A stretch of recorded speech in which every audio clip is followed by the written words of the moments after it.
warahmatullahi wabarakatuh. Ladies and gentlemen, as we are about to begin, please be seated. I have a note to make before we begin today's webinar. First of all, I would like to seek your cooperation in completing this webinar. Kindly switch your microphone off to avoid any distraction and kindly turn on your camera. And also, please remain silent. You might only turn your microphone on if the moderator lets you to. Thank you for your kind cooperation and attention. So let's begin today's webinars. Assalamualaikum warahmatullahi wabarakatuh. Good afternoon, everyone. To the respectable Miss Uniswe Sagena, SIPMSI, PhD, as the Lecturer of International Relations of Southeast Asia Studies, to the Honorable Maharani Mansur as the headmaster of today's webinar, and to all of the respectable participants of today's webinar. First of all, before we begin our webinar, let me introduce myself first. My name is Aulia Ariani Safitri, and I'm a student of International Relations at Mulawarman University. And I will be your master of ceremony for today's webinar. First of all, let's thank the Almighty Allah Subhanahu wa Ta'ala, who has given us some miracles and blessings so that we can attend this agenda without any troubles and obstacles. Secondly, salawat and salam may always be given to our Prophet Muhammad SAW, who has guided us from the darkness to the lightness. So ladies and gentlemen, welcome to today's webinar, Student Dialogues on Contemporary Issue in Southeast Asia, Perspective from Indonesia and Timor Leste. So we would like to thank to everyone for making time to attend to the remarkable webinar. Ladies and gentlemen, on today's occasion, allow me to introduce you to today's agenda. The first agenda will be opening reciting of Fatiha, welcoming speech, presentation, certificate award, documentation session, and the last one is closing session. Let's open today's webinar by reciting of Fatiha for the Muslims and reciting a prayer according to our religion.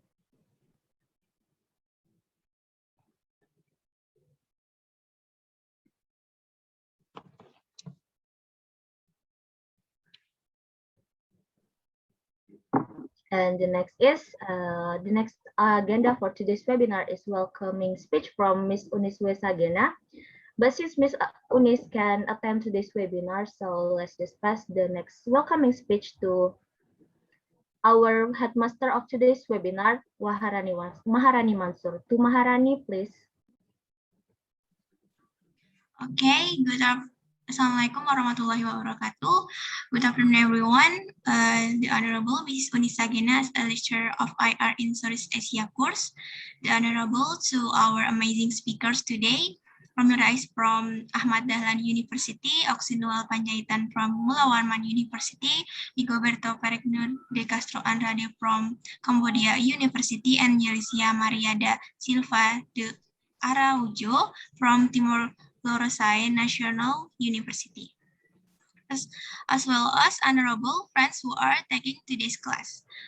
Today we will do the sharing session about contemporary issues in Southeast Asia with case study perspective from Indonesia and Timor Leste. I hope this sharing session will be useful for all of us. Thank you to all who attend and to all who have helped me in preparing for today's sharing session. Hopefully in the future we can all be better. Thank you all for your attention. That's all for me. Wassalamualaikum warahmatullahi wabarakatuh. Thank you very much to Maharani for the delightful speech. And the next is, ladies and gentlemen, now we proceed to seminar agenda. This presentation will be delivered by our two honorable Indonesian speakers.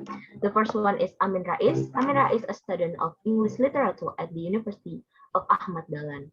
And the second one is Ocxynuel Panjaitan. Ocxynuel Panjaitan is a student from International Relations Department of Mulawarman University. And then our two guest honorable speakers. The first one is Rigoberto Peregrino de Castro Andrade. He is a student of International Relations Department at the University of Cambodia. And the second one is Jelicia Maria da Silva de Araújo, the student of Biomedical Science and Laboratory Department at the National University of Timor Leste. And also this agenda will be guided by our two moderators. The first one is Nita Rusman, Tika, the student of International Relations Department at the University of Mulawarman. The second one is Araújo Fajri, student of International Relations Department at the University of Mulawarman. To the moderator, the time is yours. Thank you.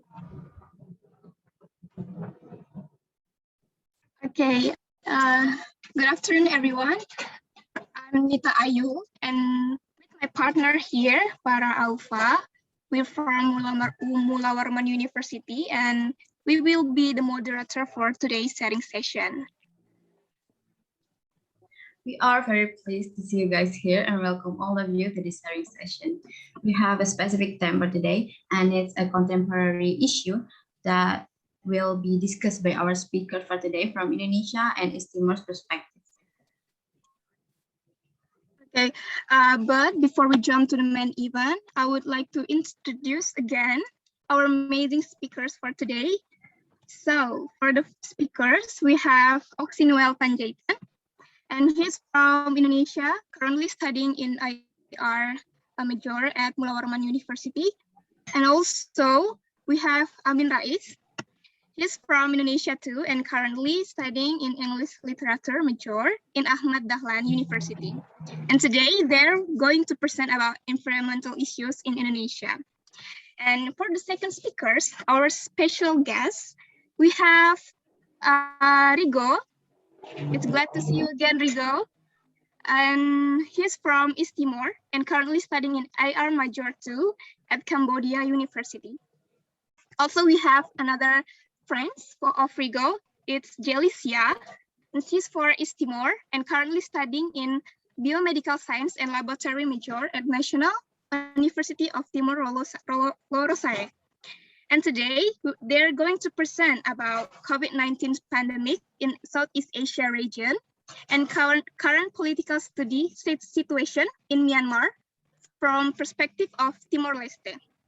It's such an honor, guys, to have you as our speakers for today, and I hope all the participants can join and enjoy and join us in today's sharing session by giving some comment or question in discussion session later. I also excited for today's sharing session, Nita. What about you? Of course, absolutely. I'm so excited for today's sharing session because we have a special guest for today. Yeah, you are right. We have our friends from Indonesia and East Timor too today. Okay, should we have some conversation before we start our main event? Okay, that's a good idea. Maybe I will start to our new friends, Rigo and Jelicia. How is your life, guys, in East Timor lately? Is it going well? Jelicia? Hi. Hello. Can How you is hear it going? I can hear you clearly. Okay, thank you. Right now I'm Timor Leste, but it's okay, just in the normal life. How about you guys? Actually, it's fine here too, but this semester really tough for us because we got a lot of tasks, project, and something like that. Also, this pandemic makes everything more complicated. And yeah, I hope we will survive in the semester. But anyway, what should we call you, Jelicia? Call me? Yes, your nickname. You can call me Zelinia. Jelinia. Zelinia, yes. Okay. Yes, you can call me Farah and my friend Nita. Okay, Clara. Okay. Nice to meet you. Nice to meet you guys. Okay, now we will move to our main agenda for today's sharing session.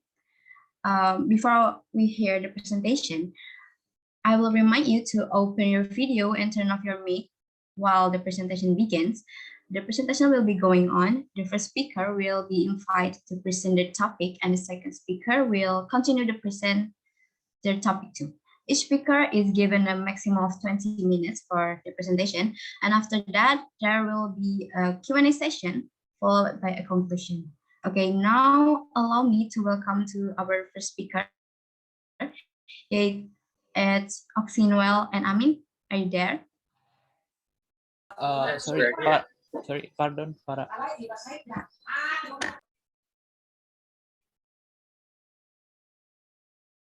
Okay, go ahead. Time is yours. Okay, it's the time for presentation, right?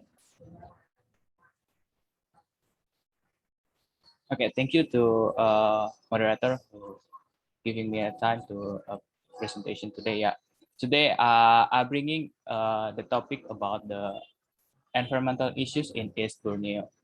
Yeah, firstly, I want to inform you about a little bit information about the East Borneo. Yeah, East Borneo is one of the province in Indonesia located in Borneo Island, and then the capital city of East Borneo is Samarinda, and Samarinda is the location of the Mulawarman University.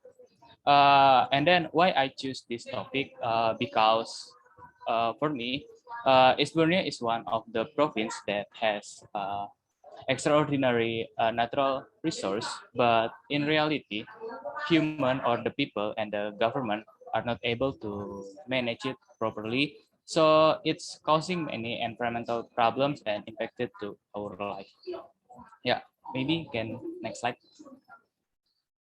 Yeah, I want to asking to all the participants. Yeah, what do you know about the environmental issue in East Borneo? Yeah, anyone?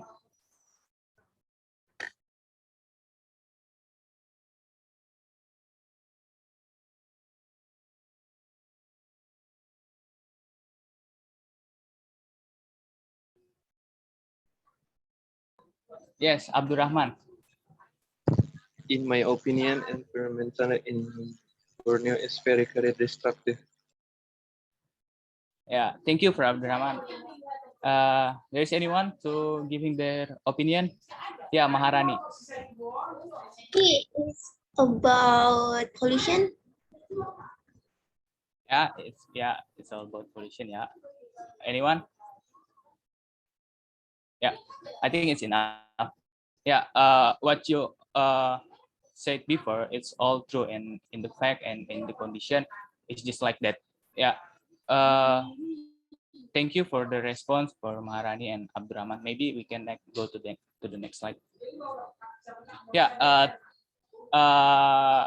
Based on cultintoday.co, they're reporting about there are around 10 environmental issues set by the East Kalimantan Environmental Government Service. So the condition is first, the pollution of water, air, and soil caused by human activities. And the second, the management of solid waste, garbage, and hazardous and toxic waste has not been handled. And then floods that continue to occur every year in a number of locations, although currently only temporary in Indonesia. Yeah, and then utilization and management of natural resources that do not apply with sustainability. Maybe next slide.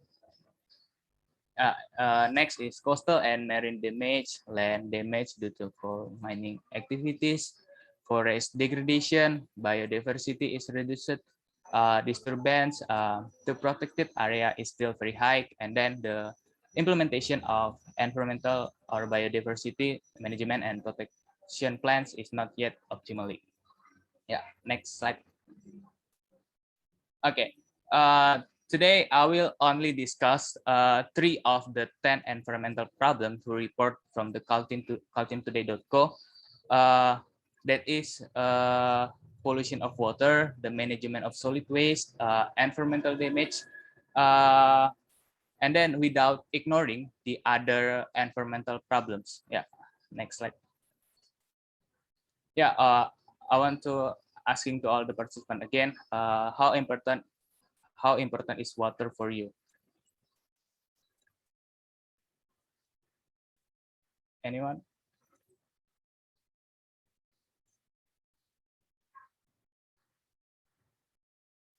Yeah, Nita.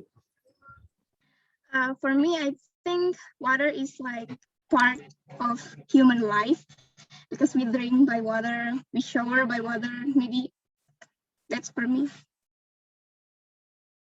Yeah, thank you for Nita. Yeah, uh, for me, how important? Why it's important? For me, the healthy rivers carry the water for homes, farms, schools, and basins. Along the way, they nourish the entire ecosystems and provides the important habitat for native plants and animals. Yeah, maybe we can go to the next slide. Yeah, there is a benefit with the water pollution. I think all of you thinking about that there is no benefit without the water pollution. Is it right? Yeah, maybe it's absolutely right. Yeah, maybe you can go to the next slide. Yeah, the pollution of water. So what is the pollution of water? Yeah, according from the WWF, water pollution happens when the toxic substance enter the water bodies, such as lakes, rivers, ocean, and so on, getting dissolved in them, like suspend in the water of depositing and on the bed. This degrades the quality of water. For me, the pollution of water, it seems like the harmful substance, often chemicals or microorganism, contaminate streams, rivers, or the ocean, and make degrading water quality and rendering it toxic to humans or to the environment. Uh, yeah. However, in Samarinda, the city of the capital city of East Borneo, river pollution, yeah, especially for the river pollution is caused and dominated by the garbage that people throw into the river.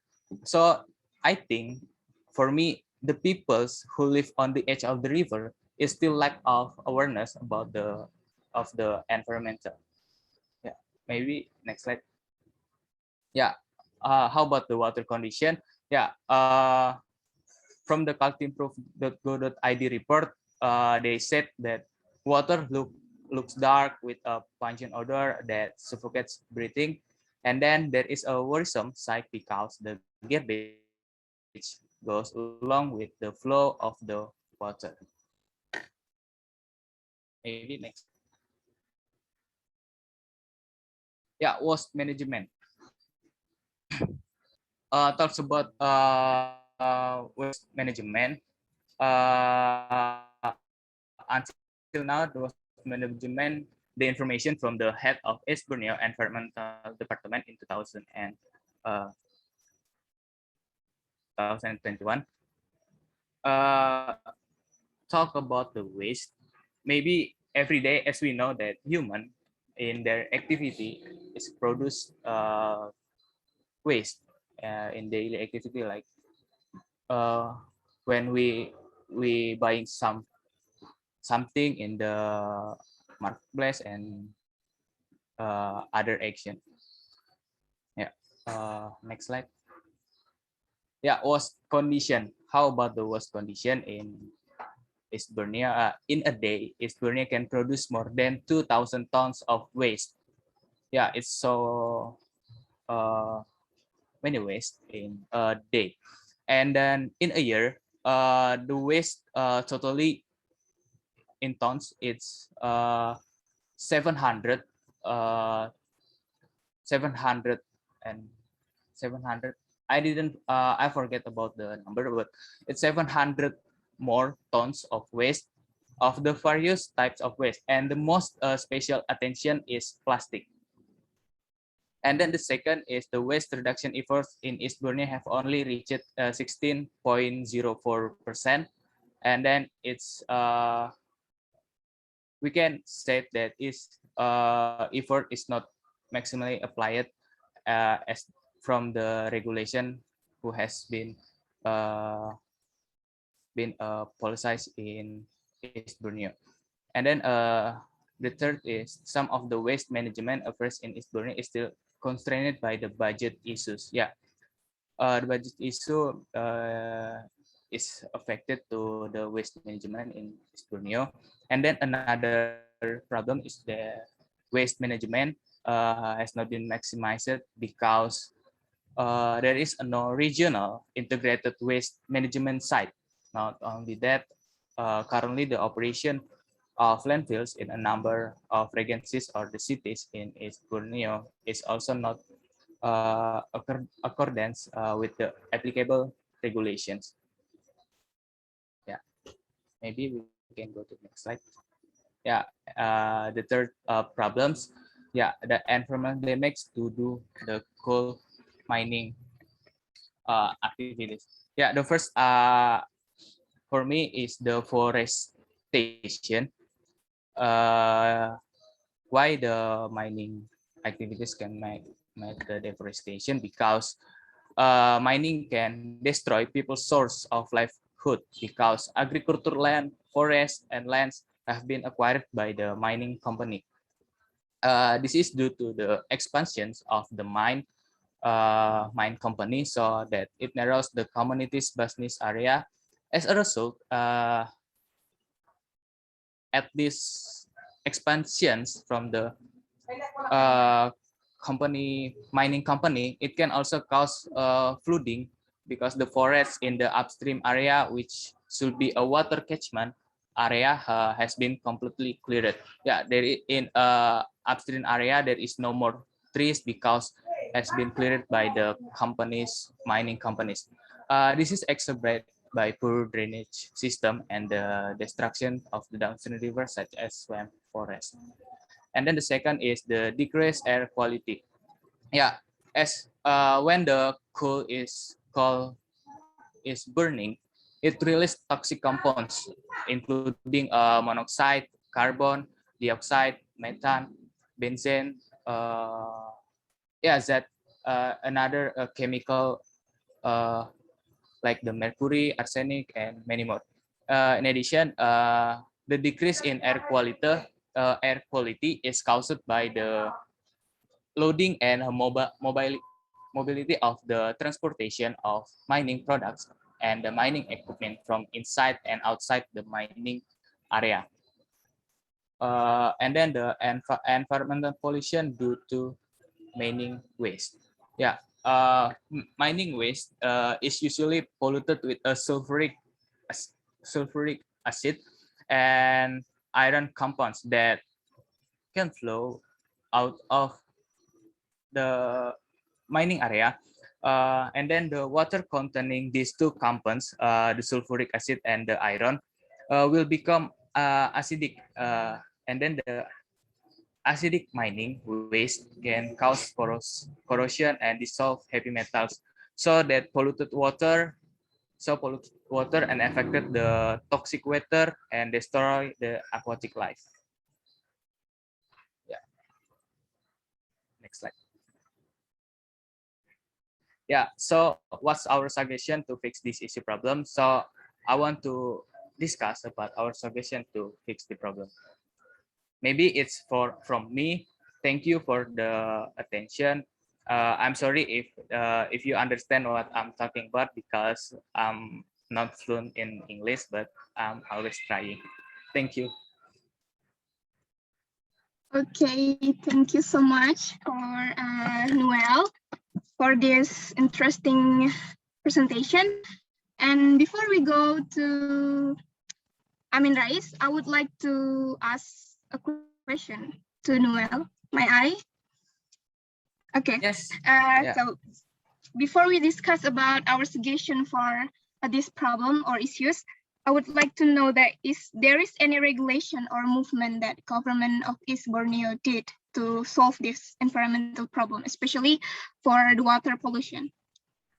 Yeah, actually, the government of East Borneo have a law regulation if I from my research, it's the regional regulation number 2, year 2011. It's talk about the water quality management and the water pollution control. So I think the government has regulation, but didn't any real action to manage the water pollution. Okay, Thank so you. there is a law or there is a regulation by the government, but there is no. I think that's a bit action for the government. Okay, that's thank you again for Noel. Maybe we can move to. Okay, there's Jelicia. Okay, thank you. I want to ask you about you say that equality of the river, right? River. Okay. You said that everyone live there. My question is everyone live that consume that, not consume, use that water or use the river water to wash something or use it or not? Because Yeah. okay. Okay. Thank you, Jelicia. Yeah. Is it right to say Yes, your name? yes, yes. Yeah. Sorry. Yeah. Actually, the river in my place, in the neighbor of city in Samarinda, it's at the Tenggarong. It's the in the river. Actually, in Samarinda, I didn't know because I didn't grow in there. But in the neighbor city of Samarinda, in my place, the river, we can say that is the Mahakam River. The people who lives in the edge of river use this river for washing, uh, for like many more, like we can say that uh, use this water for their consumption.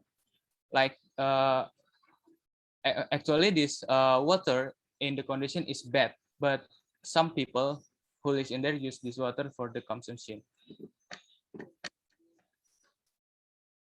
Okay, we know that for that Noel telling us that we know that the quality of water is bad, but we used to consume that water for our daily activity, shower, and then the others, especially from Mahakam River at Samarinda. I know that's not good for our body, but the fact that we still use that water. Okay, that's great. That's a nice discussion. So now we're going to move to our second speaker, Amin Rais. Are you ready? Okay, the time and screen is yours. Okay, can you hear my voice clearly? I can hear you clearly, Amin. You can start. Okay, thank you so much. Give me 1 moment to share my screen.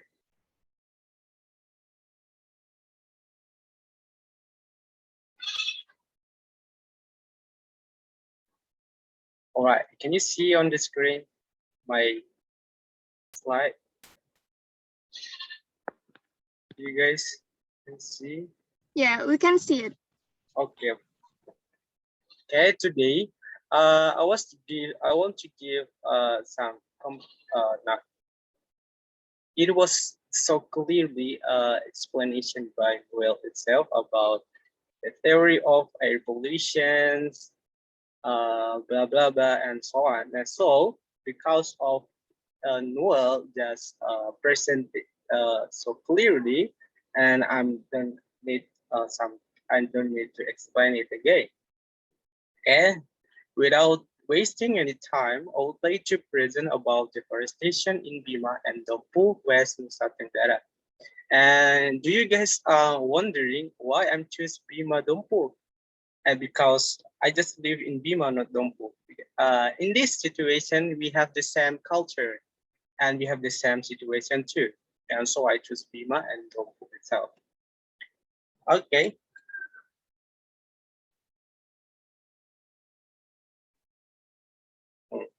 Before I'm talking to the deforestation in my regions. Yeah, my regions. I will to give you in contemporary issue that we have. We hear a lot of information about the COP26 in Glasgow, UK on 31 October to 11 November itself. And why? What kind of this meeting you guys wonder about? And the COP26 itself have three main goals. That first one is the world become warmer because of fossil fuel emissions. You guys know that our temperatures become higher day after day, and you can know that based on the United Nations. Yes, United Nations during 2011 to 22, we had increased 1.1 degrees Celsius. And because of this situation, this meeting COP26 want to minimize, to limit the increasing in the Earth's temperature to a maximum of 1.5 or under 2 degrees Celsius. Okay.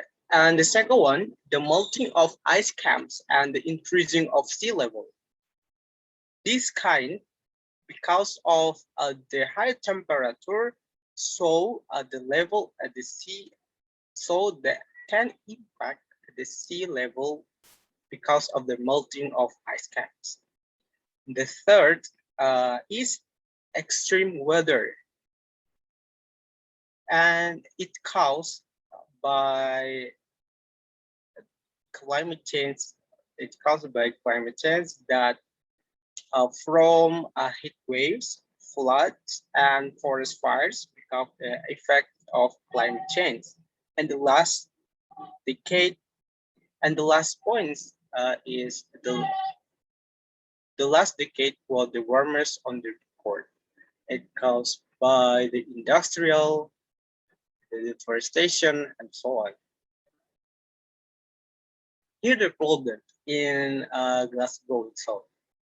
Because all leaders want to reduce the emissions, but they don't pay attention to simple things that reduce that emissions. For example, one global elite flying private jet to COP26, and you guys know that emissions that produced by airplane, it's more than a ton CO2, but when you use flying private jet, it's increased twice than a normal airplane. And the second one, there were about 20 state planes landed in Glasgow as of 2 November. And this I got this data from Narasi newsroom, and they calculate that 30 state planes that land in the Glasgow produce around 109,000 to 1,980 ton CO2 itself. The good estimates that this to absorb this CO2, we need 200,000 trees to absorb, and we need trees young under 10 years old. Now, this is the more complicated again, while the president of Indonesia will be the president of the I forget that in 22 in island Bali, and but in other hand, our minister environment and forestry minister Siti Nurbaya speak on her Twitter that the massive development of President Jokowi's era must not stop in the name of carbon emission or in the name of deforestation. But this statement got a lot of criticized by the others, by the others NGO or the other by citizen that caring about the climate change itself. And for myself, as my opinion, I have two sides of this statement because of course, Indonesia need infrastructure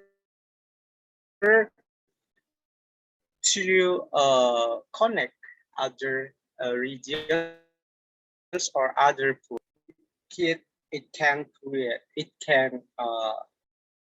our economic will increase and we have no poor people again. But the positive thinking and negative thinking, of course, we have to care about this deforestation because what Noel said before, it can create the rainwater can absorb itself like that. Nah, this is the data that Greenpeace Indonesia sold to us about to against the statement by our Minister Siti Nurbaya. And you can see on the screen that these are not only for mine and non-mine, but according to this data at this table to this table.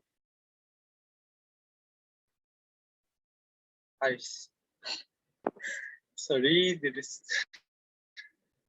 gimana ya cara baliknya?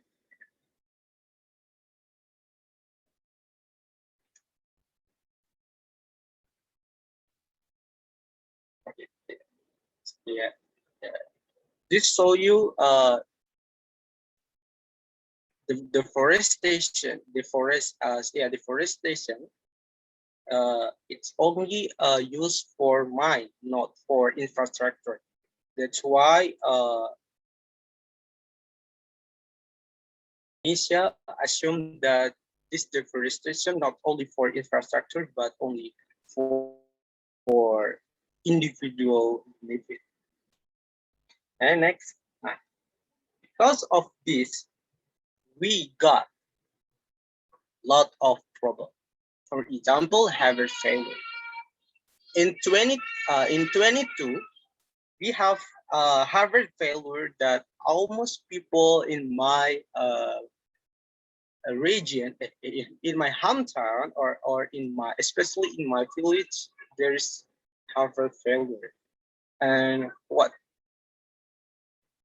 They have a failure, but people didn't pay attention on what happened, but they just say that may Allah can give the others option of us like that. And the second one is increasing of temperature and also temperature. Yeah, you know that in Bima we have a water temperature around 13.9 degrees Celsius. It's kind of hot, right? Because this kind of deforestation is not. But in my village, we are against that deforestation because we know that deforestation can get impact in our our temperature too, and so my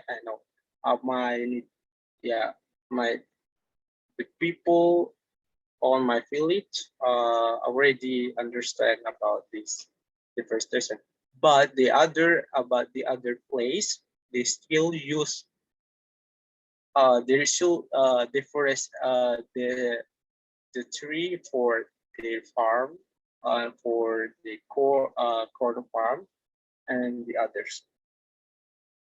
And the last is air pollution. It's not that danger that danger us in Jakarta or in metropolitan. It is just not that danger. We can go outside without wearing mask. Right? Now, this is kind of why deforestation and increasing flash flood in my hometown. This is April. This is currently 21 to 2020. Yes, this the biggest problem too in deforestation in Bima and Dampu is corn cultivation. And also because of this one, around this mountain or around this area, the citizen got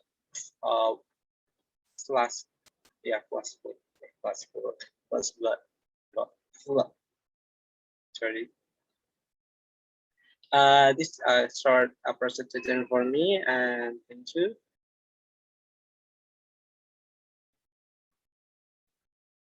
Okay, yes,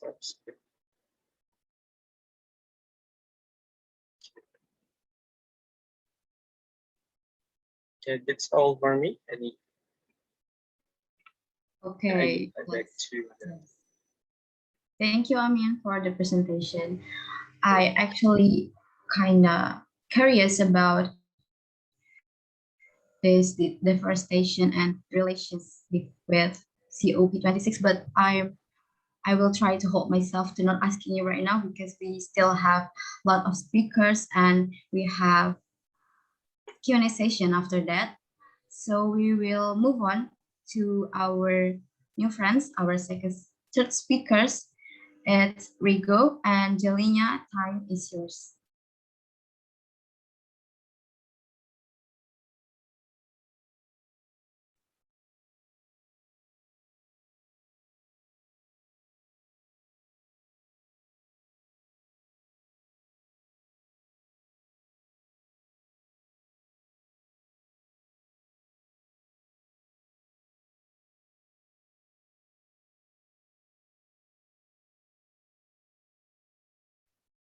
Excuse me, am I audible? Hello. Pardon, Rigo. Can you hear me? Can you only hear me? Yes, we can hear you, Rigo. Oh, okay, thank you. Okay.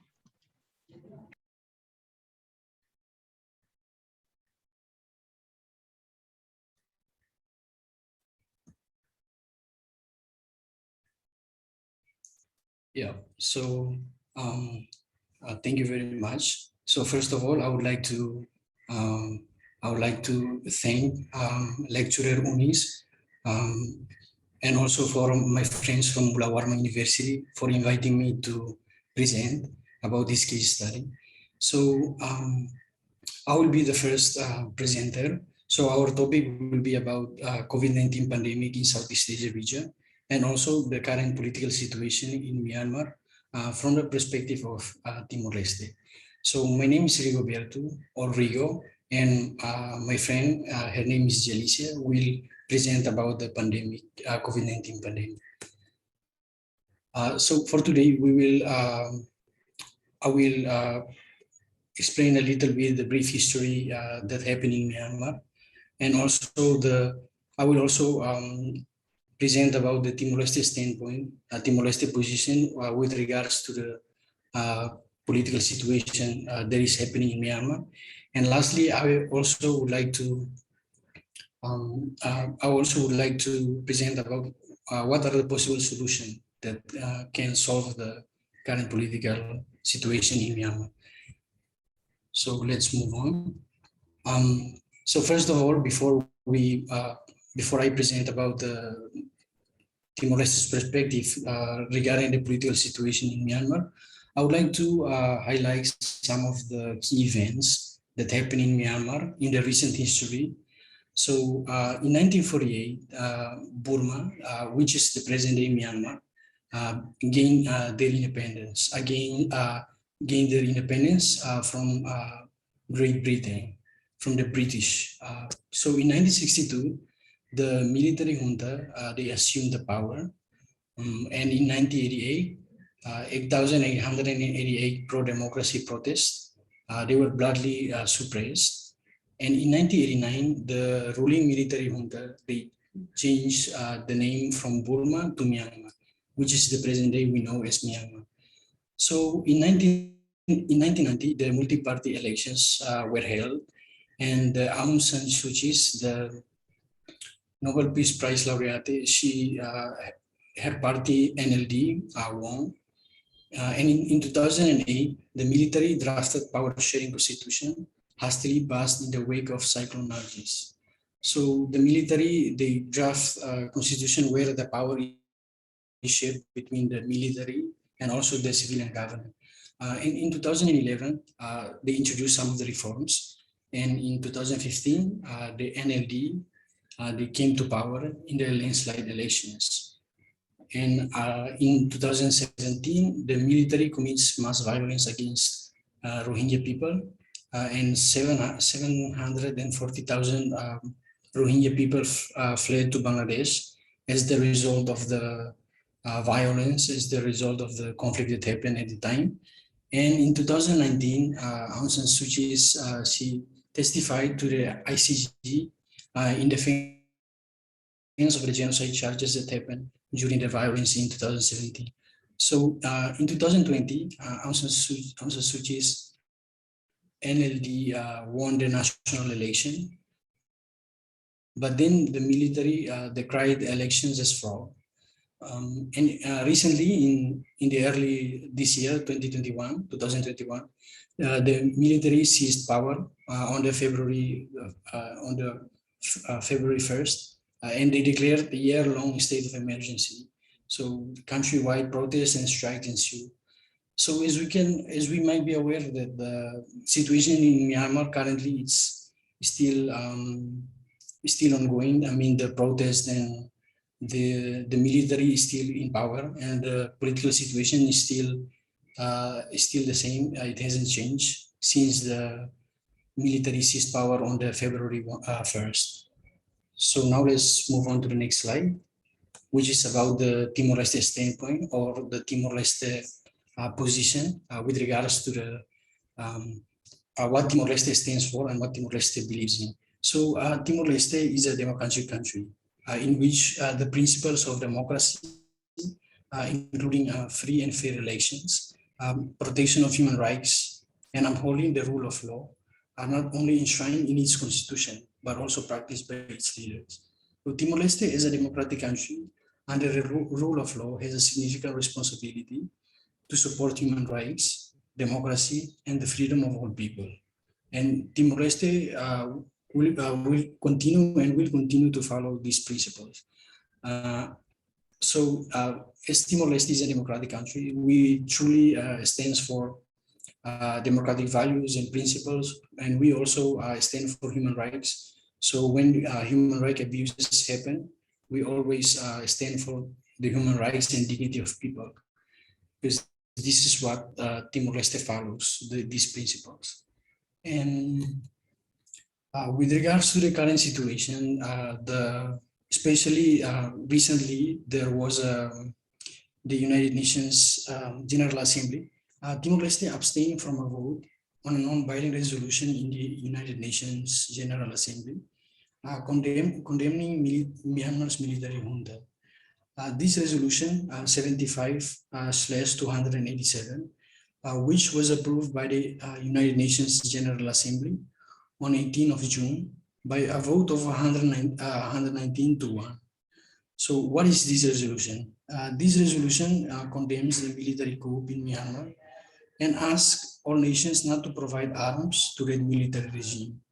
So in response to that, because Timor Leste at the time, we abstained, we didn't vote in favor. We also didn't vote against, but we abstained at that moment.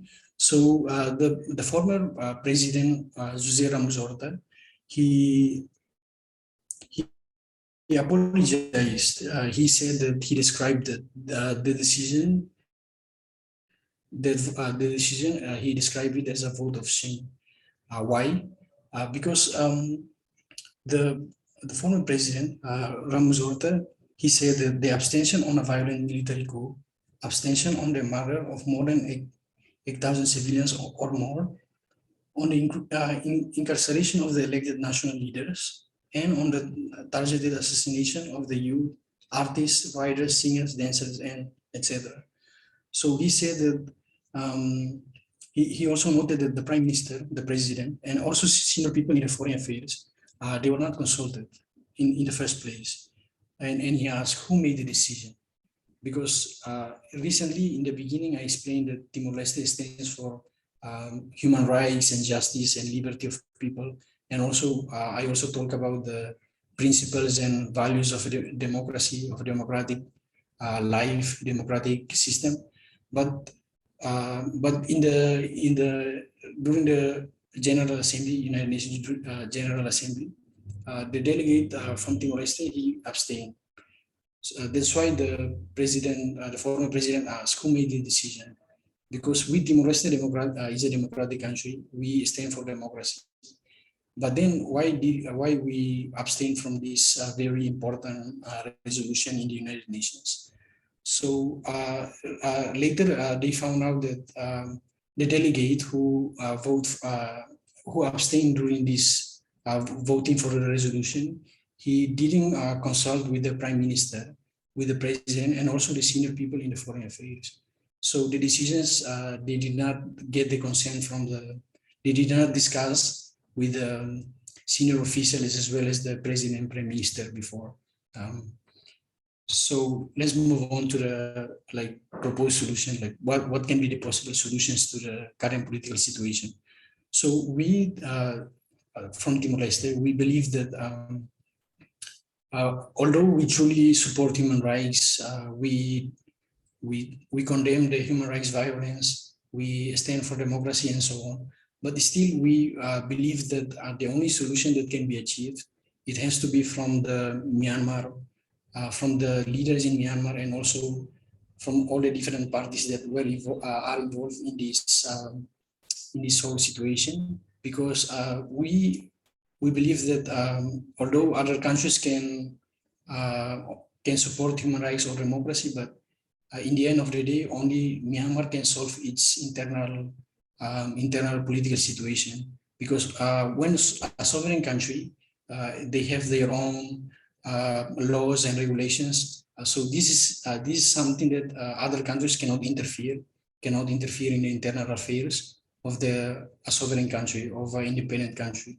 So although we support democracy, but at the end of the day, only the leaders in Myanmar can solve the solution. So therefore, we believe that only the leaders, the military leaders, including the civilian government, and everyone who is involved in all of this, there has to be a dialogue, there has to be peaceful negotiations between all relevant parties in order to find a solution, a win-win solution, which means that a solution that can favor all the different parties, including the military and the civilian government and also the citizens as well. Only then we can only then we can solve the situations that is happening right now.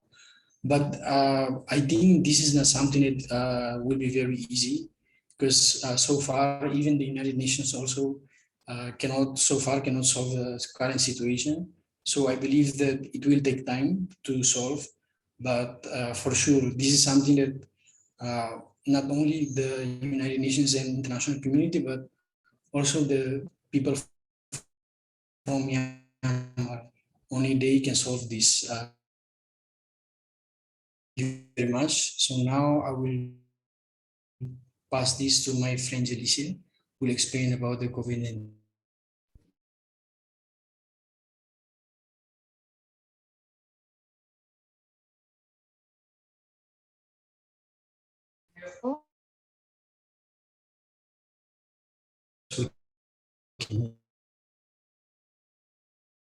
Yeah.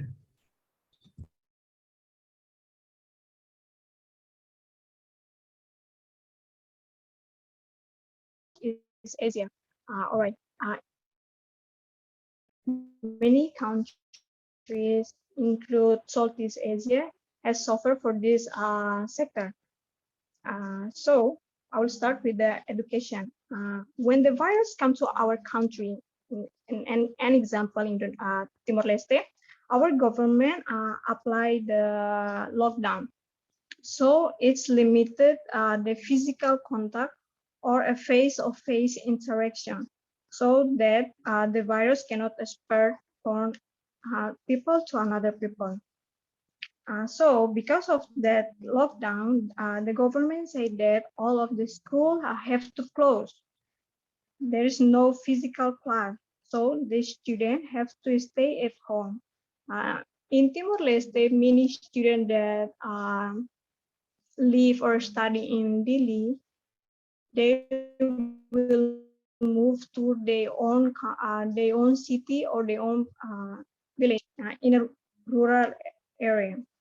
By the time the student just at home and did not learn more, so we applied the online class. But with the online class, we still have a problem with it because we have internet connection issue, not only in Delhi, but in a rural area. So this is a big problem for us. There another issue or there another sector is about health problem. As we know that COVID-19 or this virus is spread to one person to another person, and it's not based on it's not focused on the races or type of blood or anything. It's spread to everyone, so it's quite dangerous, and it's very dangerous to the high risk group, as oldest people, like who have a lung problem or another issue in their health. So when the virus come to an example, when the virus come to Timor Leste, we had a lack of the health facility. So this is a problem for us. And in some country have it too. But for Timor Leste, this is a big problem because, but our government still fight to have to complete the health facility. And because of this COVID-19, they cause a numbers of deaths in the Southeast Asia, include Indonesia and Timor Leste. So the solution, no. So right now, Timor Leste and another country in Southeast Asia is fighting for the vaccination. Why? Because the vaccination can help us to have our own immunity. Okay, to another sector is about the economic. This sector is influenced in have a problem in all around the world, include Timor Leste. Timor Leste have this big problem because we had a lot of high expenses in the public sector. So this is a problem for us. So we have in Timor Leste, we have to know how to manage this. Rigo, next.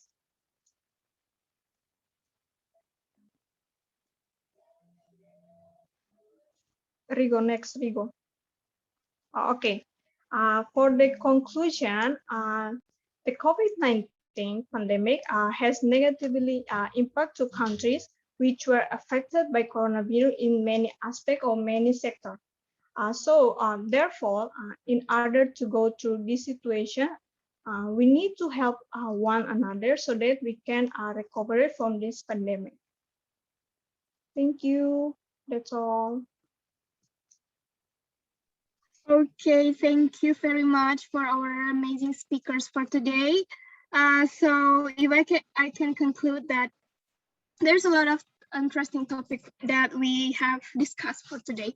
Start from Noel, who bring an environmental issue for us, and then we have Amin that also bring environmental issues, and then Rigo about human rights and democracy in Myanmar, and then we have Jelicia who talked about COVID-19 in Southeast Asia.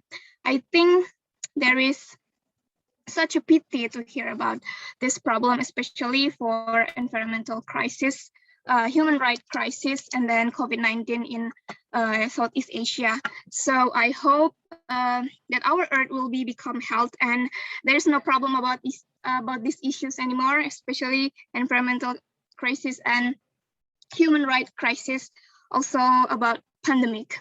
So thank you very much for our special guests, Noel, Amin, Rigo, and then Jelicia.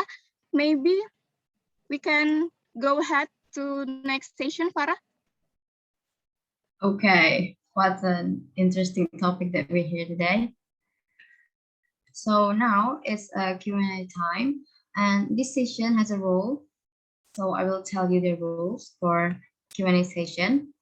Okay, in this session, we will open to discuss session, and every session will open for 5 questions. And after that, our speakers will answer it. For all of you who has a question, you guys can use a raise hand feature, and I will let you to open your mic, then you can ask your question to us. Okay, you guys also can participate by leaving an argument in text chat box or maybe talking. Okay, we're really thankful if you guys can participate in our discussion session. Maybe I think you guys don't have to be afraid to talk either in Indonesia or English, because we're still learning.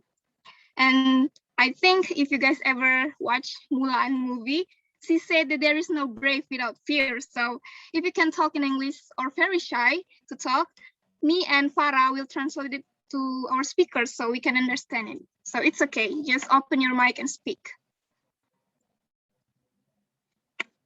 Okay, guys, there's any question? Okay, there is Ocxynuel who have raised hand. Yeah, thank you. Okay. Hello, Rigo. Nice to meet you again. Rigo, can I asking some question for you? Yes. Yeah. Thank you, Rigo. Yeah. I want to asking about how about the public trust in the Timor Leste about the democracy in Timor Leste. Thank you, Rigo. Yes, thank you. Okay, next question. Or Rigo, you want to answer it right now?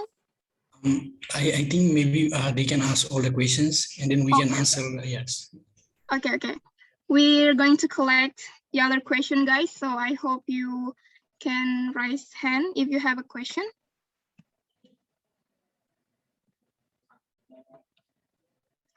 We really appreciate it if you can join us to this discussion session.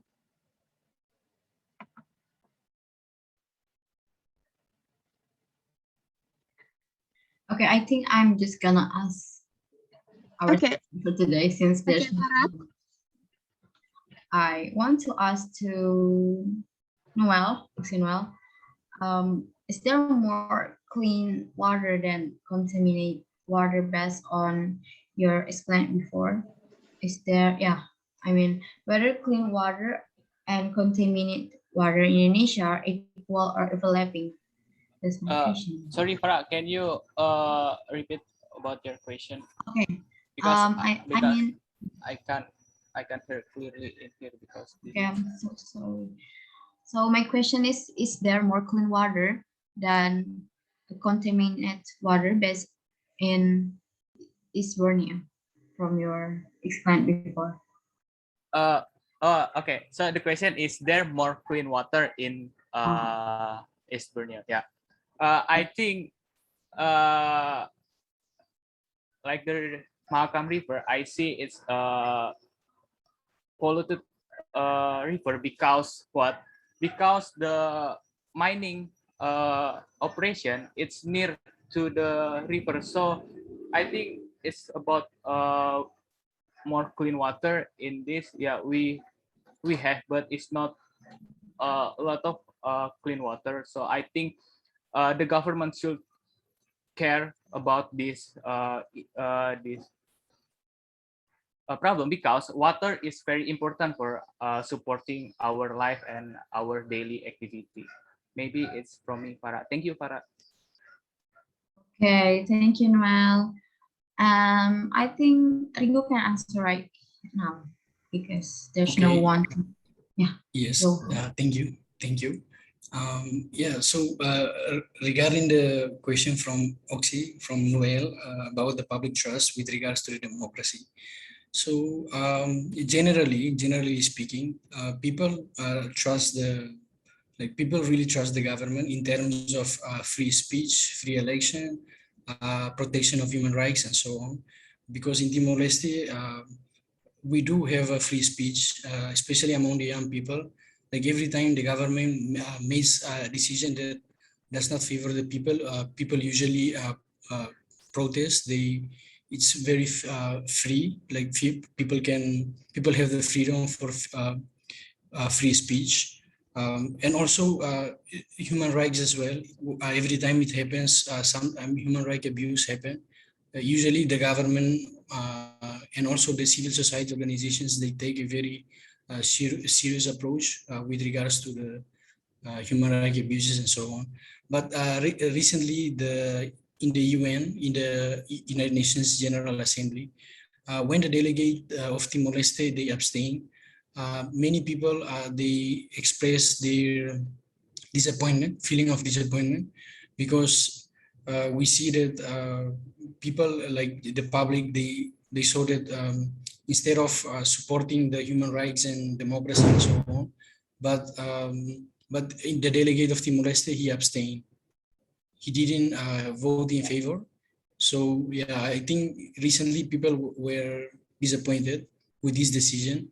But I think maybe because, as I previously explained in the presentation, the delegate haven't consulted with the senior officials and the president and prime minister. So yeah, generally people trust the government in terms of democratic life and democratic systems. But yeah, people recently they were a bit disappointed. That's what I can say. Thank you. Okay, thank you, Rigo. Yeah, thank you for the your explanation. Thank you. I'm so happy to hear that. Maybe I want to feel the atmosphere about the democracy in Timor Leste. Thank you, Rigo. Thank you very much. Okay, I also understand why delegates of East Timor that abstain in that vote, because I think that's natural that happen in Southeast Asia, because all of the country of Southeast Asia is always doing a non-interference principle, right? So I think that's natural that happen in Southeast Asia. In this case, Timor Leste still stand with a democratic principle and human right principle in Southeast Asia, but they believe that the problem could solve only by the government of Myanmar. That's such interesting information from Rigo. I just know that East Timor abstained from that vote. Thank you. Okay, maybe we can open another session of discussion session. Oh yeah, can I just talk about something to? Okay, Okay. understand. Okay, Okay. Noel. Thank you. Yeah. Thank you, moderator. Yeah. As the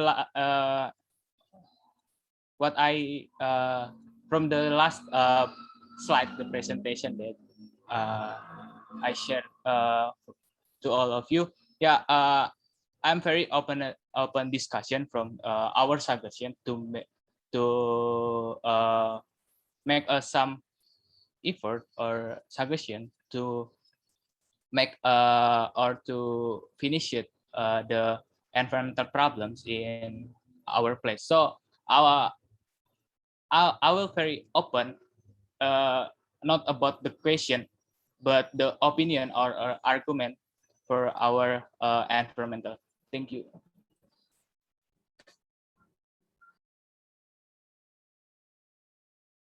Okay, for everyone who really curious about topic that Noel discussed before, you guys can ask right away and raise your hand.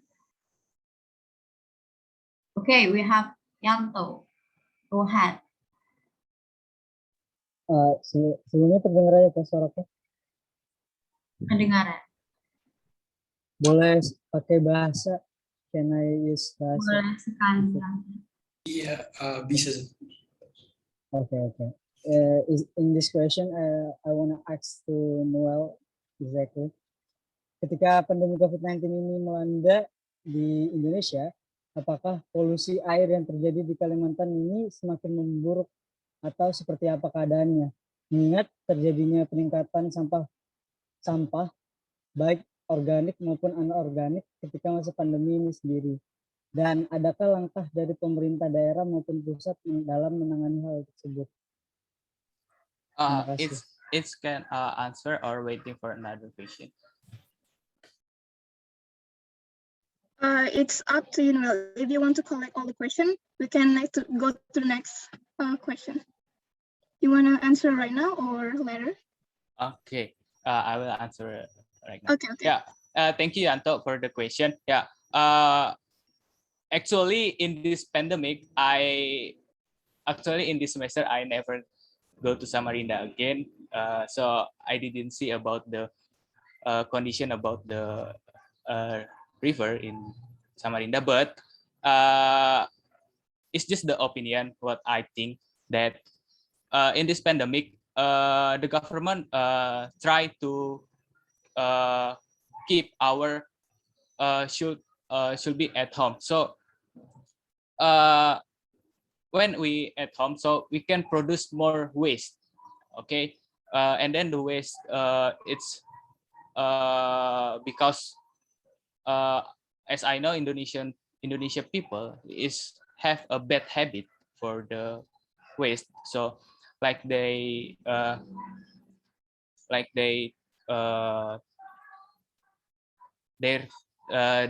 trash what's the in English?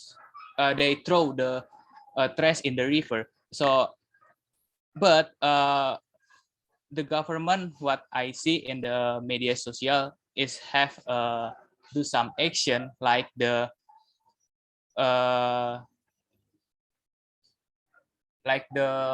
efficient several house on the banks of the river and build environmentally build the environmentally building like the public facilities that is safe for the public place like the garden near the river. So it's from me, Yanto. Thank you, Yanto.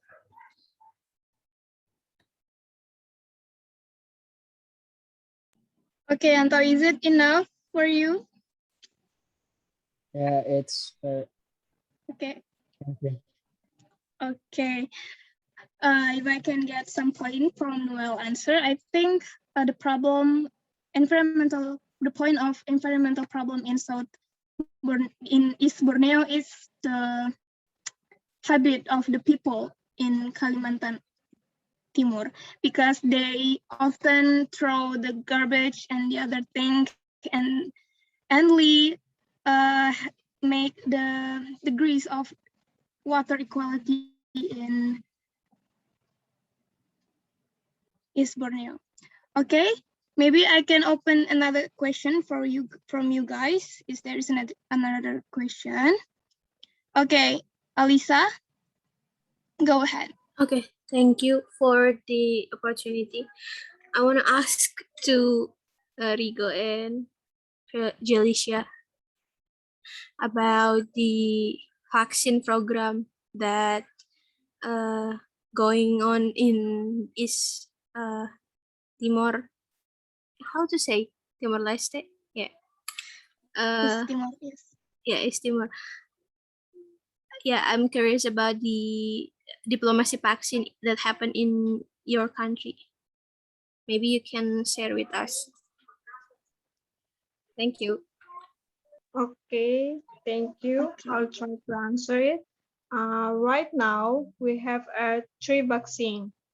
One is AstraZeneca, Sinovac, and the Pfizer. Right now, we still fight for it because some of our people don't want to vaccine because they don't believe in vaccine. They believe in a culture that they will die and they will get sick. After, we have many ways to explain to them, but they don't want to. So for the right now, for the kids, we have applied the vaccine start from the last month, but we still have a problem with it. That's it. Okay, I think that's also happened in Indonesia because there's so many myths or rumors spread in our society that they said that if I get vaccine, I got chips in my body, then the country will know everything that I did. I think that's a traditional problem in our culture. Indonesia also have the same vaccine that East Timor get. That is Sinovac, Astra, and Pfizer. Maybe we also got Moderna. It also came from Indonesian diplomacy, and that we know that we not yet can produce our own vaccine. So the diplomacy is the key of the vaccinate system or program in Indonesia. And thank you, Jelicia, for the great answer. How about Alisa? There is any response? Yeah, I think I agree with Nita. I think it's the common problem in everywhere. There is people who believe in hoax, and some of them are boomers. They just, they believe in something we write in Facebook other than the doctor or the medical person say. I think it. Thank you, Jen. Thank you. Thank you. Okay, maybe I could share some information again about vaccine in Indonesia. At the beginning time of this year of 2021, when the vaccine program gets started, I think there's a lot of people who didn't believe in this program. Like you guys say that they're afraid and other, but now the government of Indonesia have made a law of regulation that we can go anywhere if we haven't vaccinated. So the people of Indonesia might start to consider about this vaccine program. Maybe we can go to another question. There is Maharani. You can open your mic and start and asking. Nita, can you hear me? Okay, I can hear you. My question for Jelicia and Rigo is about education. What is the government doing in dealing with the many children who have difficulty in learning online? They have a program to overcome this. my question. Okay, thank you. Okay. In Timor Leste, not all of the school have applied the online class. Some have applied and some is not. Especially in the international school or private school. Yeah, private school. In the private school, many of them applied the online class. Some of them use a Zoom class. Some of them just send the tasks by WhatsApp, so the children would use it. And another program is our government play the video or ask the teacher teach by by record it and show it in the TV and the radio. That's it. That happened in Timor. Okay, it also happened in Indonesia, but I think now Indonesia, the condition is getting better. There's a lot of schools who get offline school right now, and maybe next year we may be fully get offline school, but I don't know. It just think if the right now in Timor Leste, all of the schools are open. Right now. Oh, Indonesia, maybe half school is open, but there is another is maybe not yet open, like in our college, Mulawarman University, maybe especially in our department, we still have online learning. Maybe just a few students who learn in our campus right now. Maybe next year we can fully learn in our campus. How about the children, the kids?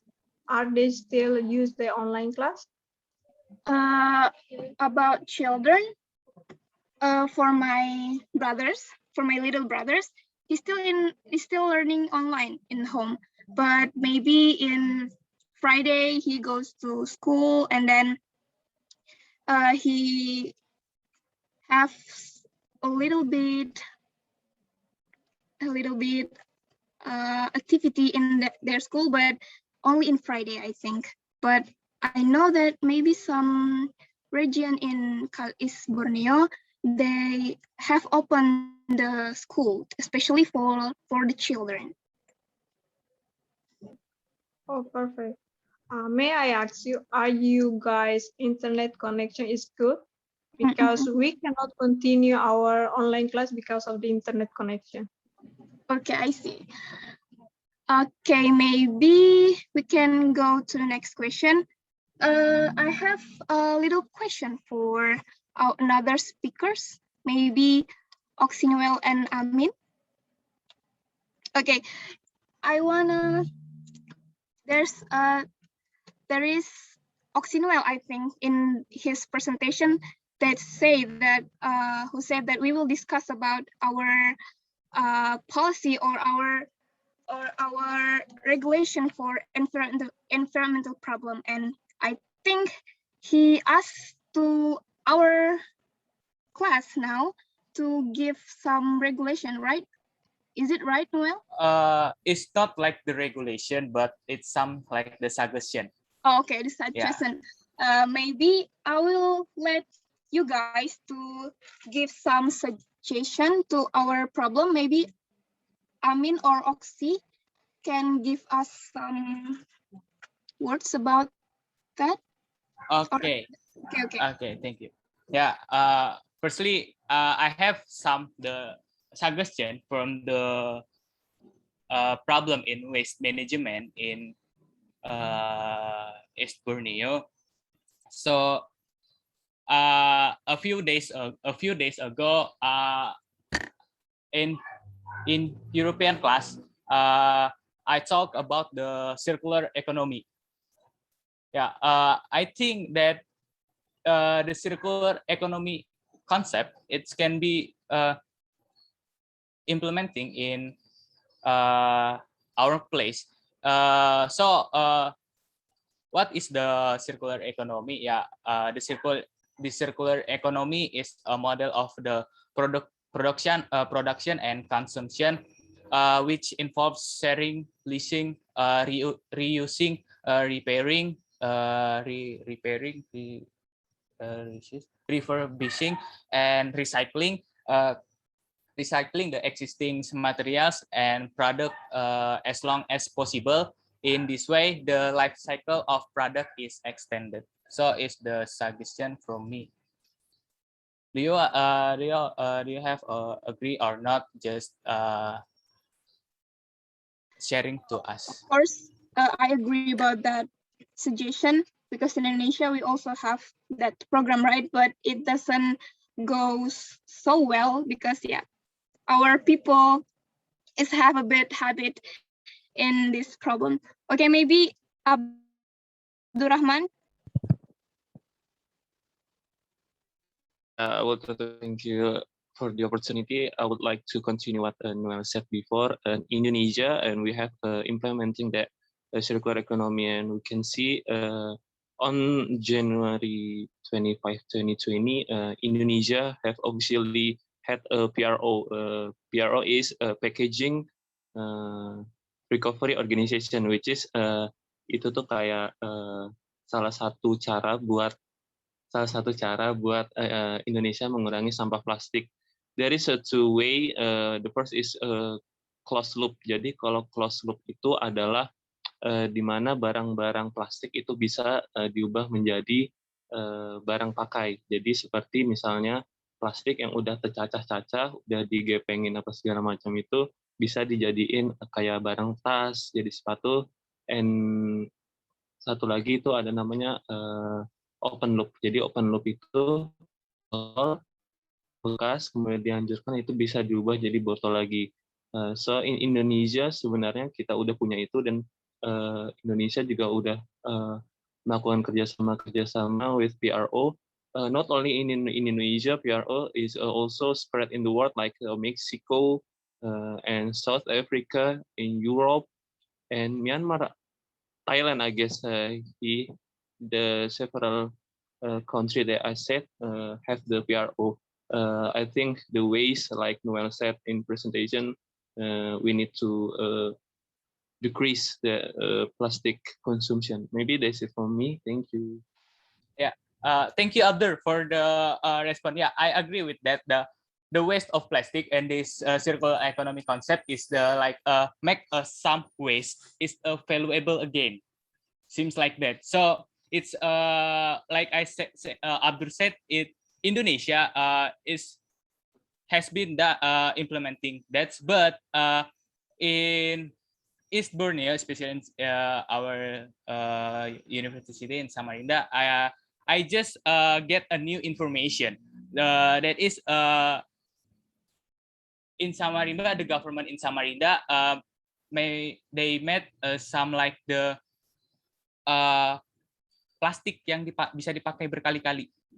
Jadi kayak di mall itu segala macam. Yeah, seems like that. Thank you, Abdur. It's just for me. Yeah, thank you. Okay. And maybe if I can add something info that PRO Indonesia belum melebarkan sayapnya, tapi the PRO Indonesia is focused on the two province in Bali and the East Java. And as we know that PRO is a renewable energy that needs some the infrastructure need everything that going well. Jadi kayak butuh good facility and something kind of like that. So it's good start from Indonesia. Semoga there will be a good news about that PRO. Hopefully. Thank you. Okay, what interesting information about PRO. I think that a new start for Indonesia to solve the water pollution problem, especially about the garbage. I think we can move to Amin. How about you, Amin? Is there any suggest to solve a deforestation problem in Bima, especially? Oh, but I'm not to push the society and the government. And I'm here as a neutral, and this is my only opinion. Because when we blame someone or society, they they don't have solution. Like they just for example, when they want to just expense or not, they force uh the tree. This is the only way that they have. Their skills only farm like farm onion, for example, or corn. So this kind of difficult for us as you know, as yeah, for both of government and society. I want to give the suggestion is government should give for example our give the other way that can our society can divorce our theory itself, and but in reality our government doesn't care about it. Yeah, I think that's all. I think that's all. This kind of matter uh, uh, there's have anywhere place itself, not only in Bima but also in others region. That's only one. Okay, if I can add some question, you also mentioned that in Bima, corn plants is cause deforestation. Am I right? Yes, all Okay. of them. I want to confirm. Is in Bima, corn plants is the first economic resource just for the society? Yes. Yes, for some place it is. That is true, but for others that can like adaptation with other modern farms, like in my village, we just don't focus on corn plant. We focus every plant, every opportunity that can get money. For example, onion, chili, garlic, what else? Anything that they can use it. That yeah, it's only about money. Okay, I see. It's such a dilemma, right? Oh yeah, I forgot to explain that society does only focus on core plant. Yeah, this about their skill again, because their skill only playing corn. For some area, in my village, we don't only focus plant in our religion, our village, but only we can go to others district, others regions, or even go to East Kalimantan for seeking a work. Yeah, for example. But they can't do anything. It's kind of when last talk show with Madam Uni, there's what Bapak apa ya kemarin siapa ya kemarin yang etos kerja itu, yang skill etos kerja, Like Samsul Rizal. work ethic. Yeah, or ethic. Yeah, they told about work ethic when Dayak itself can't do anything. So it is kind of the problem in our country itself, and we should solve it the problem. Don't blame them, because you know that you can't even you give them, you push them or you kill them, they can't do they can do what others want. Okay. Maybe others were in Timor Leste maybe have Okay. that. Yes. Okay, before that, I think I can conclude from Amin's statement that it's such a dilemma to balance the interests about environmental and then economic interests. Maybe before we go to our friends Rigo and Jelicia, I would like to ask our friends Farah how you doing? She have lost connected to this meeting for a few minutes ago. Okay, you're right. Can you hear me? I can hear you. Well, You're here right now? sorry.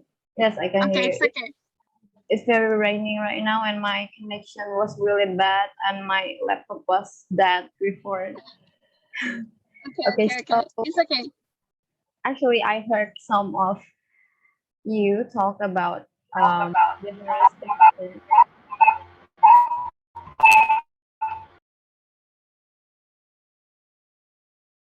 Yeah, I actually heard you that you discuss about deforestation and environment in Indonesia, and I think that's quite interesting for me.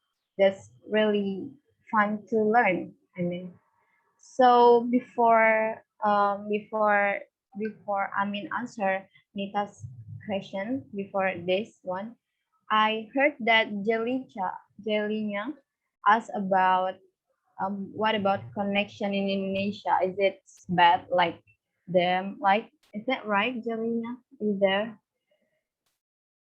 Yes. Yeah. Indonesian connection was really bad. Same like you. I was got logged out from internet and I just logging back from here. But yeah, it's very unstable. Thank you, Noel. But the government give us what is called like internet data to study, since it's all about online classes like that. So yeah, but still, it's still bad for us. Okay, thank you.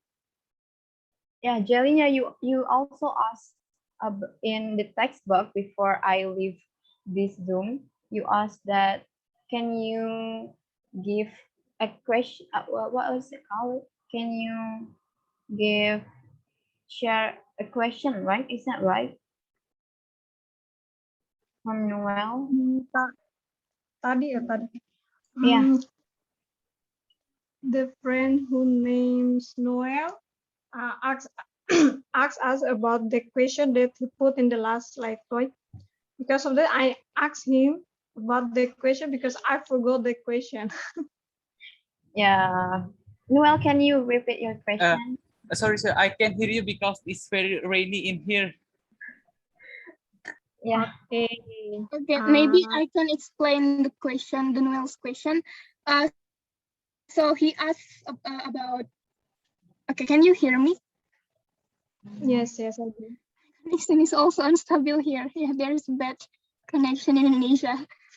So Noel asked to everyone in this room that, do you guys have any suggestions to solve about this environmental problem?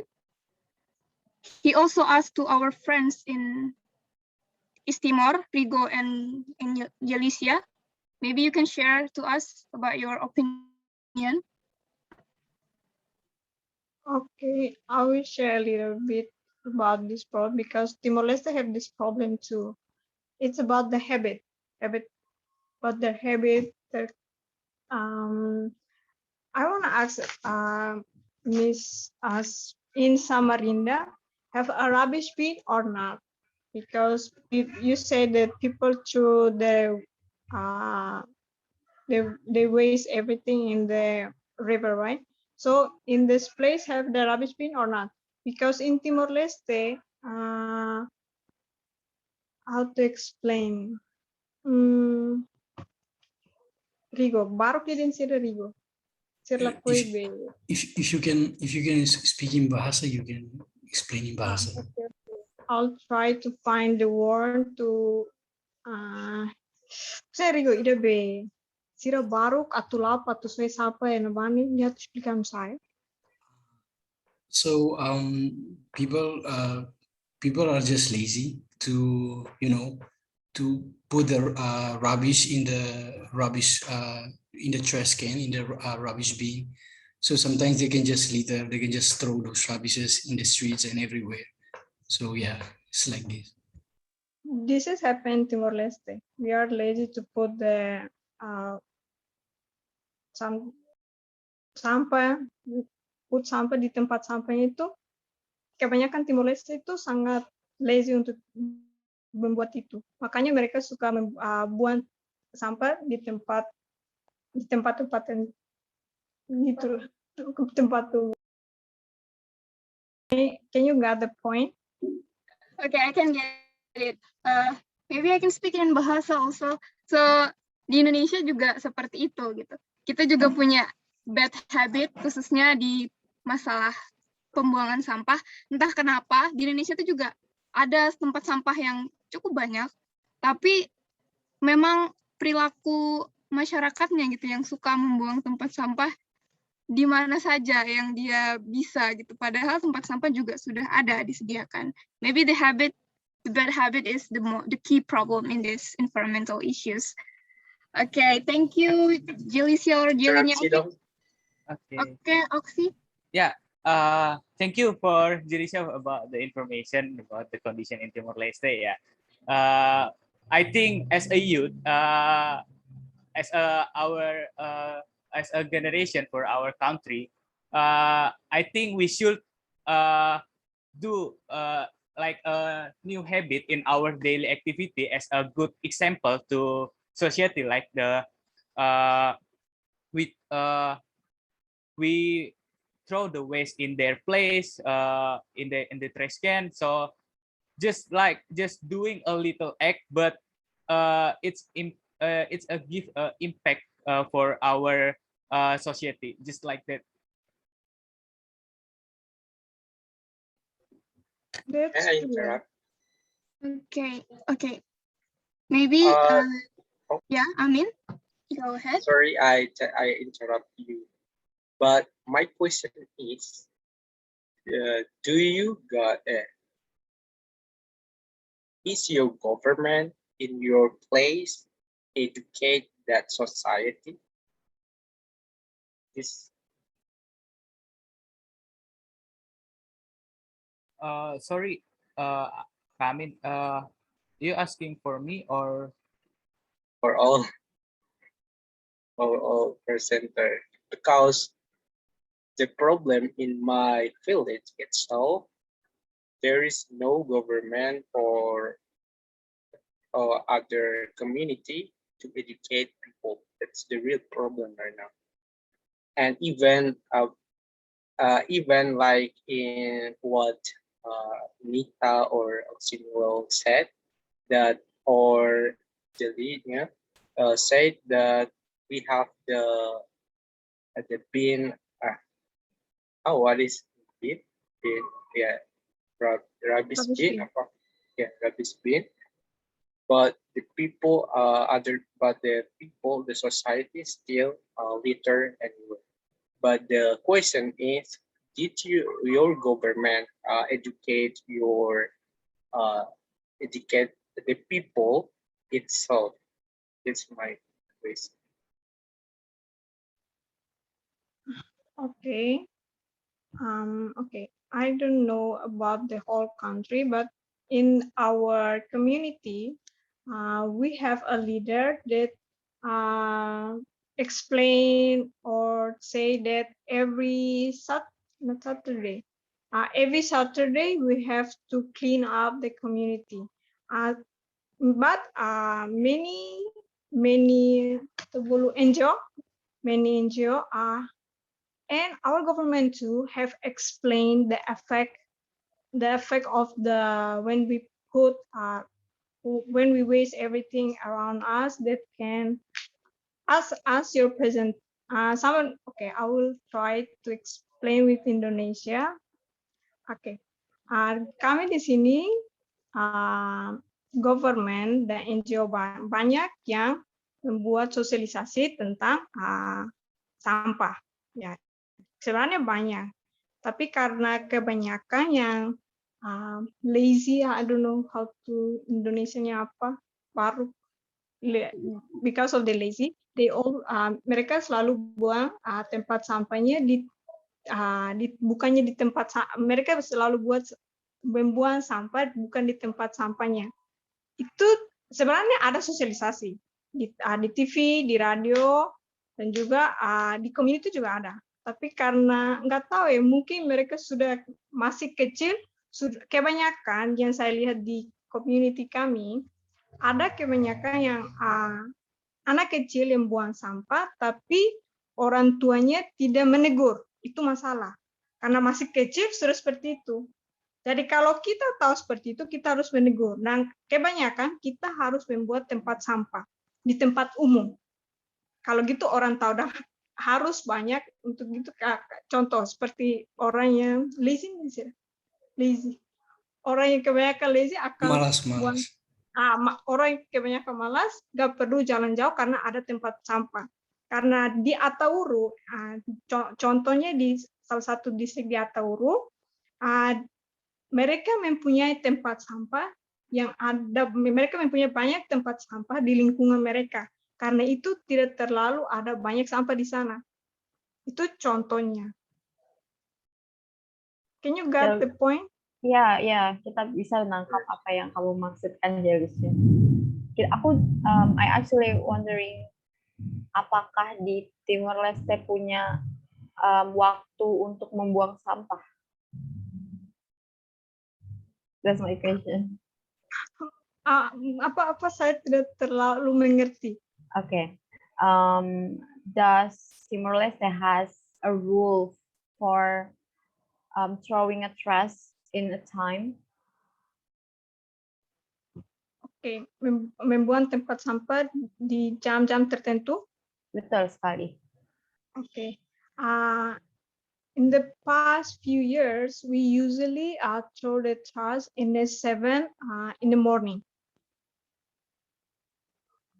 Just it. Until now, itu beberapa tahun yang lalu, tapi untuk sekarang tidak terlalu. Untuk sekarang rules itu tidak terlalu tidak terlalu government tidak terlalu fokus untuk sekarang. Tapi beberapa tahun yang lalu mereka fokus ke itu, karena setiap jam 7 before jam 7 semua tempat sampah harus sudah ada di tempatnya untuk semua group of I don't know how to explain this. Emang hitphone dia sudah ribu. Those the people that work that were responsible for the taking the trash and then like that. Then they will come and pick up the sampah itu, mereka akan ambil semua sampah itu jam 7. Tapi kalau sekarang regularnya itu tidak terlalu ketat ya. Di Indonesia juga sama, hampir mirip sama apa yang dijelaskan oleh Jelicia tadi, but it's different from city. Berbeda dari tiap-tiap kota itu berbeda peraturannya. In Balikpapan, which is in Borneo too, we usually throw a trash in 8 p.m. and there's a specific day, but in Samarinda we don't have a specific rule to throw our trash. That's quite similar. Okay. Thank you for Jelicia. Thank you for all the participants who cares about our environment. So for our environment, I'm so happy to hear that. Yeah, maybe we can, maybe in the future, our environment will be good enough. Do you see the storm? Do you hear? Yeah, I can hear. Yeah, it's raining here. I have bad connection here. Okay, I think most of us is raining in our place right now. Okay, but I still can hear you guys. So is there any response? I would like to give some my experience while I'm.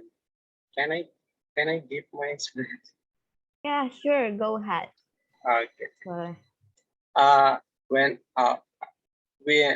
we and my friend, me and my friend have had research in my class about why about research small research to my class why people why students in my class litter everywhere because this why we chose this research because we have the cleaning service in my campus, so people don't use put those grab the rubbish and put the cat in the bin.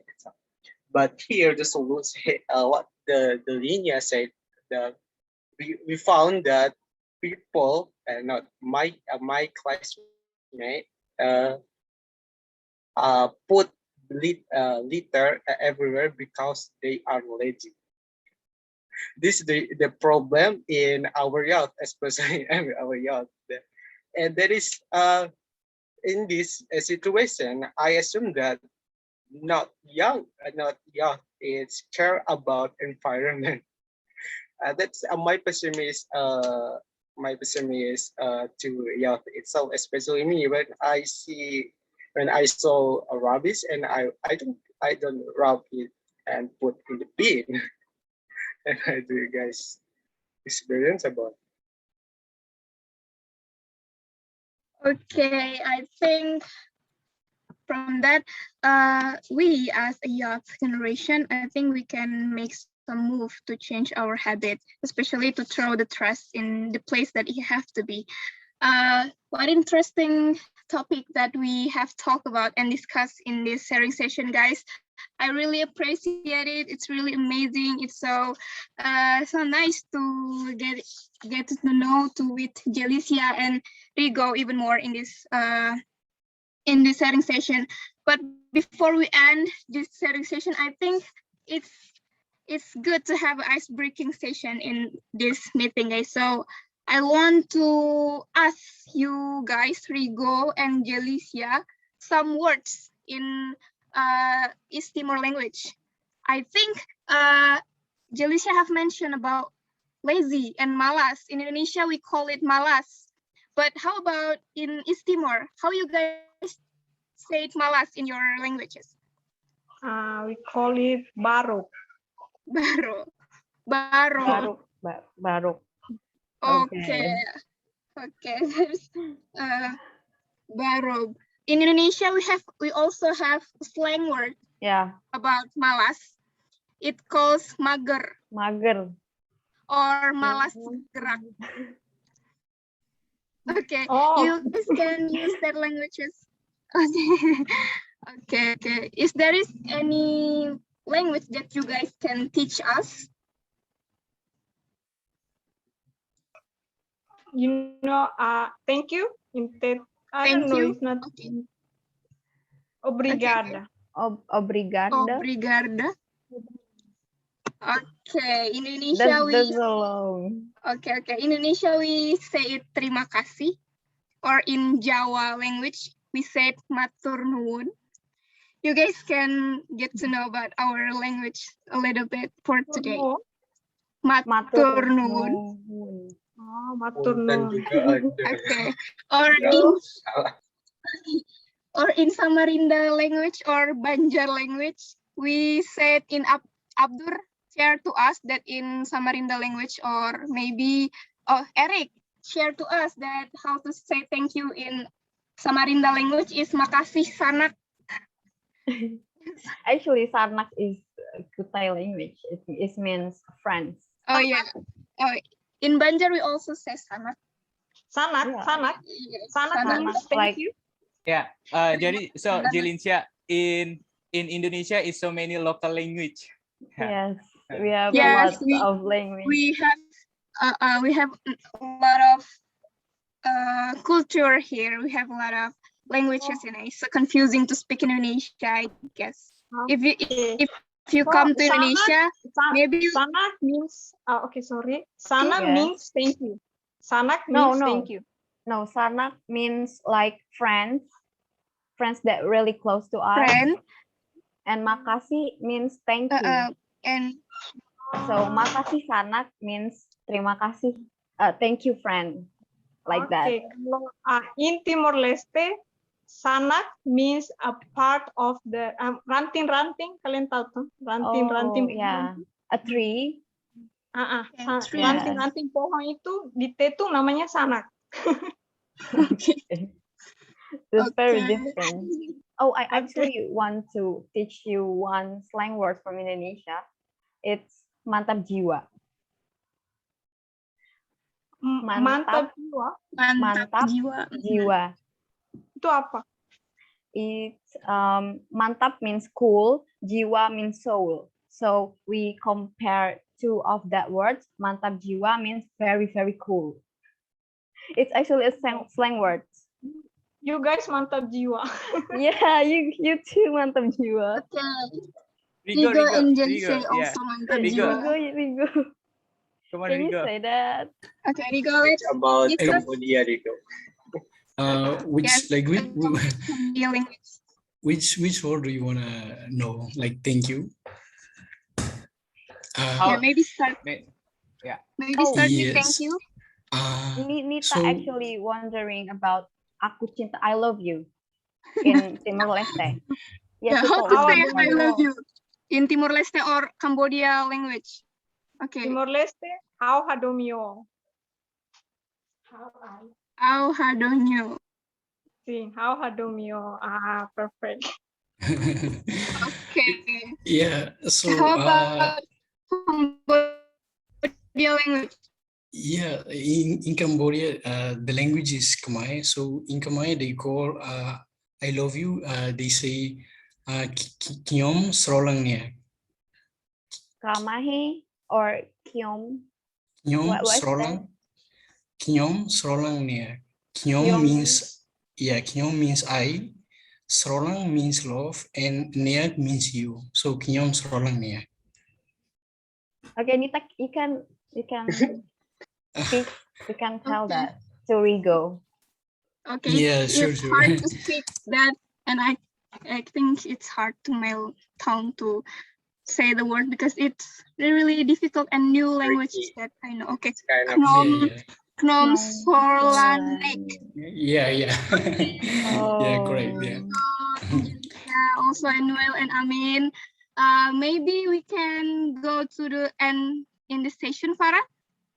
Okay. We are very. We finally come to the end of this event, and I'm actually feel so sad because we have to end this event. We can conclude that this contemporary issue that occurred especially in Southeast Asia are very interesting to learn and very complex in their existence. Even though it didn't last long, but we all agree that the impact is complex, and maybe the impact will impact to our future.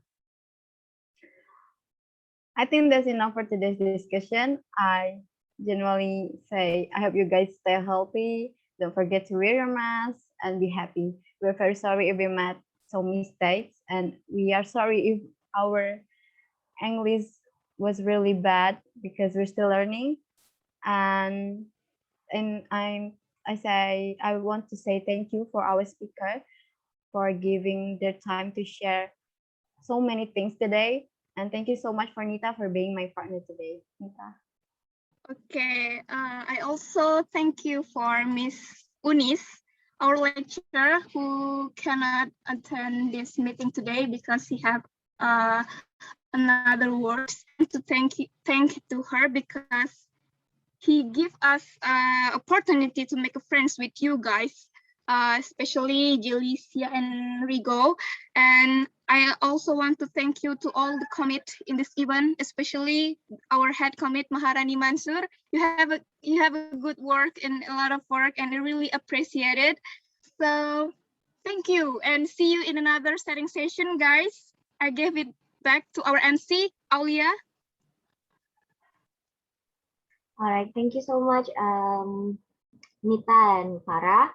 First of all, let me say thank you so much for the speakers for giving us here so many new information, and also thank you to the moderator who has guided today's webinar very nicely.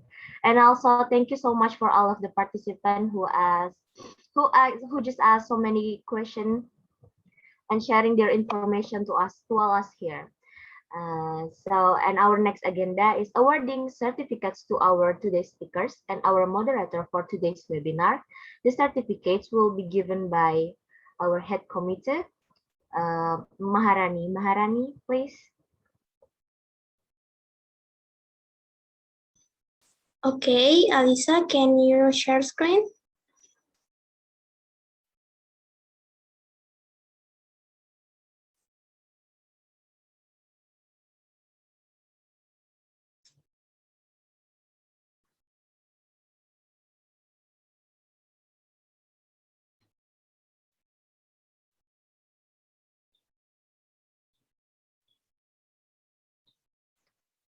Okay, the first certificate for Ocxynuel Panjaitan as speaker today.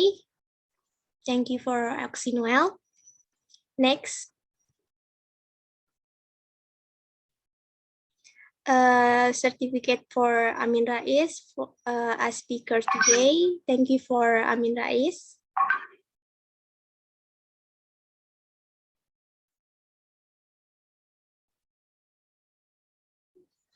Next certificate is present to Rigoberto, Peregrino de Castro, Andrade as speaker today. Thank you for Rigo.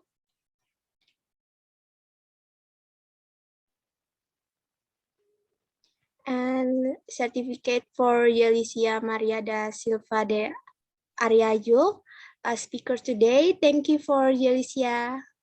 Terima kasih, obrigada. Sama-sama. Next for our moderator, Nita Ayu Rusman Tika. Thank you, Nita. Okay, thank you. And the last is for Farah Aufa Fajri as moderator today. Thank you, Farah. Thank you. Okay, it's the end.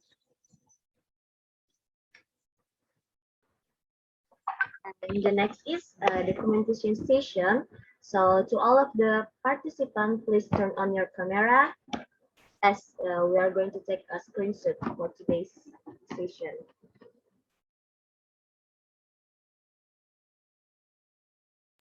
Okay, maybe I'll take the photos. Guys, you can.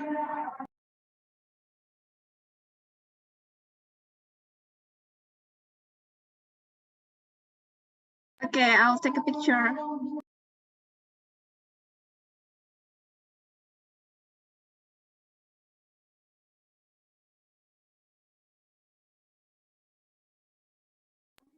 Okay, it's done.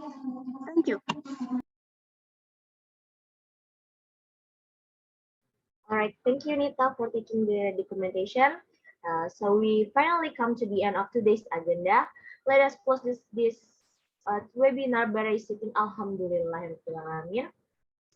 Those are the agenda we have for today's webinars. To you all this afternoon. We hope we can all learn something new. Thank you so much for your attention. So see you on the next webinar. Assalamualaikum warahmatullahi wabarakatuh. Have a good day, everyone. Thank you. Thank you. Thank you. Thank you so much. Thank you. Obrigado Barak and Noms Roland Neak. Ya, ya, terima kasih. Thank you so much everyone. Makasih Sana. See semuanya. Mantap jiwa.